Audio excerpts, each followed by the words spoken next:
বৃষ্টি ঝরে আধার প্রান্তরে, কেউ দেখে না, কেউ জানে না, চুপিসারে বেরিয়ে পড়ে নির্জনে নিজেকে জড়িয়ে চাদরে, সে নির্জনে নিজেকে জড়িয়ে চাদরে।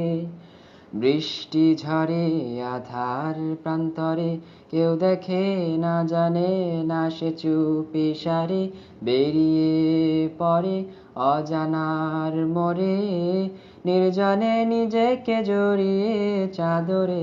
থেমে পিছু ফিরে ডেকে মাকে বলে, যদি কখনো শোনো মা হয়েছি নিথর, চুপটি করে পড়ে রবে রবের তরে। তোমার খোকা সত্যি হয়েছে সফল, সে হারিয়ে যায় সেই অজানায়, যেখানে রবে রবের আরশের ছায়ায়, যেখানে নেই কোনো বাধা মানা, ইচ্ছে হলে পাখি হয়ে উড়ে